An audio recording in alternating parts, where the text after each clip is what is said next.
Ladies and gentlemen, today is gonna be a great day. Within my channel, I have a guest speaker who is going to share with us wisdom and knowledge. Kindly give this chance to our guest so that you can introduce yourself to the audience. My name is Reverend Michael Kisabuli Masam. Reverend Michael Kisabule Masam. Maybe you can share with us about an introduction, biography, about early childhood. Okay, as I have said this a million times, I was born in a very big family. My dad had so many wives and so many children. We had 65 children, 22 boys, and 43 girls. So our family has experienced two lives: extreme riches with the first children and the first marriages of my dad, and then the last marriages it was extreme poverty, and I belong to the last families. Okay, for Reverend Masambo, you are sponsoring different students, and maybe the early childhood has challenges. Maybe I wish to know what value, what makes you so much that you value education? Is there any experience in early childhood that makes you sponsor many students? Yeah, as I've always said, the issues, the pain I went through as a student. Right from primary school, I went to school in a long shirt, without underwear, without shoes, because of the poverty that was at home. And when I finished primary, to I was I was to join a very prestigious school, and I could not do that because of poverty. So I went to a Harambe school where my uncle paid school fees for me, 400 shillings, and that is all that someone paid school fees for me. So the rest I had to become a carpenter to educate myself. And I remember how I was walking. Uh, 20 kilometers one way, 20 kilometers back from Chwele to Kimiriri when they sent me home for school fees. And during that time, as I was walking on the road, I elected in my heart that when God blesses me, I will help people, young people, not to go through the experience that I've gone through. That has always been my motivation to help young people. At the moment, I'm educating 88 students. I'm paying school fees for 88 students.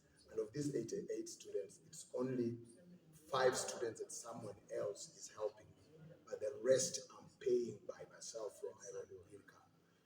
And so it all comes from my childhood experience. You know, someone said that when you go through difficult times, you can either come out of it bitter or better. So me, I chose to come out of the difficult situation in a better way. And then also, there's a statement that I've said over and over again that somehow uh, greatness is birthed and shaped in adversity. So adversity is not meant to destroy us. It is meant to generate, to stir up greatness that is already resident in us.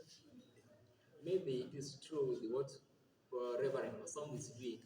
That Chinese proverb that says that if you are planning for 1 year, plant rice, and if you are planning for 10 years, you plant trees, and if you are planning for life, you educate people. What Reverend Masam is doing is planning for future, planning for life of this generation. Maybe at this age, at what time do you wake up? Because maybe paying fees for this generation, these students, it's not easy. It needs hard work because you are doing it from your income.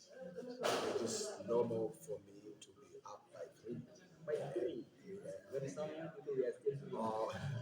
And I go to bed also some like 11 or midday. Margaret Thatcher, one of the greatest prime ministers that Great Britain has ever had, said that you go to bed if you have nothing to do. You go to bed if you have got nothing to do. When you have something to do, you remain awake until you have finished it. Yeah. So maybe there's a motivation that drives you. Is it maybe only thing of this or there's something that motivates because at this age not easy. Many young people are still waking up at 8, but at this age they're waking up at 3, which means is there a hidden or a certain motivating factor within you? The thing is, you know, one of the things, there is a resource that God has given human beings all over the world in the same equal measure. And And you see, the hash mark that separates successful people from failures is how they spend their time.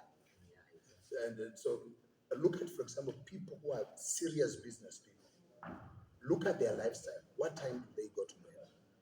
What time do they wake up in the morning? Very early in the morning. So people oversleep because they have nothing to do.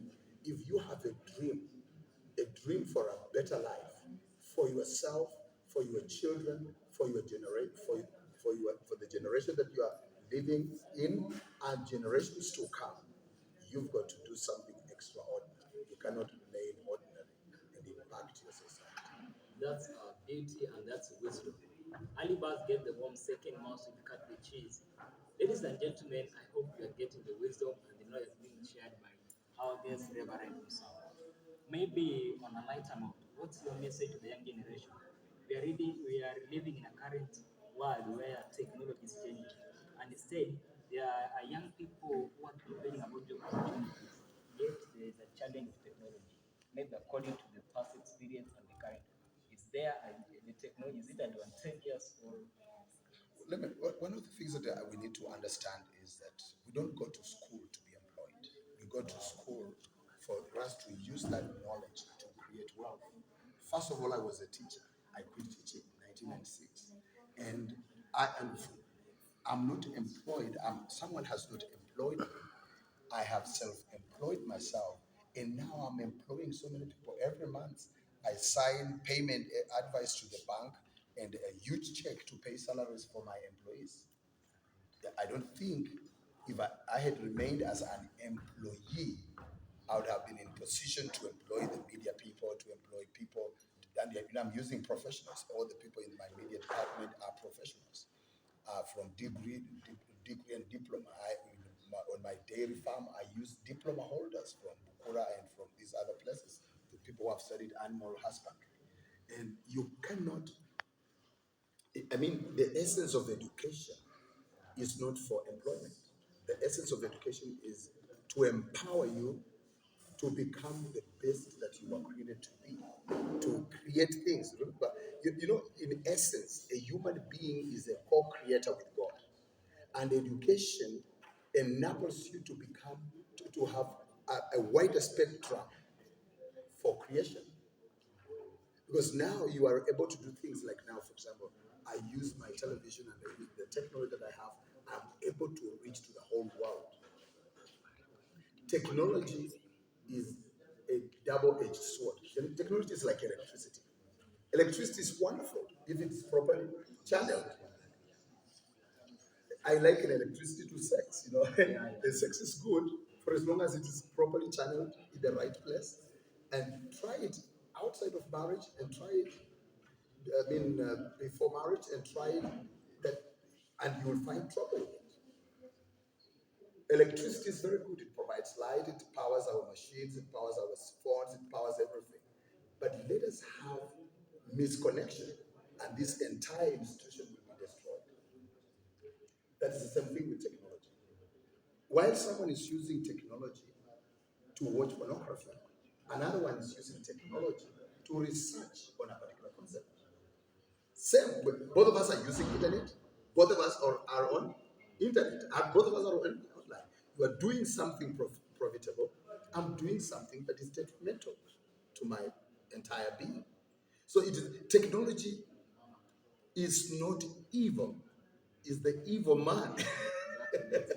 Yes, that makes it evil. That uses it for evil purposes. Ladies and gentlemen, wisdom has been detected here, and it's true what a wise person once said that school will never make us rich, but it will polish our richness. I like the shoes. Maybe once again you can show me these shoes. It's so much interesting. Well, I think it's one of the expensive shoes we have. Oh, gosh. You get it abroad or you Yes. can. Oh, you cannot get it here. Session with Reverend Sam. I want to say this with one voice, even my fellow mentors and mentees, that we were born to inspire before we expire. I'm giving this opportunity. We can say it in that voice. We were born to inspire before we expire. consider to subscribe on this channel, Dr. Brand Motivator. Drop your comment, like. Thank you.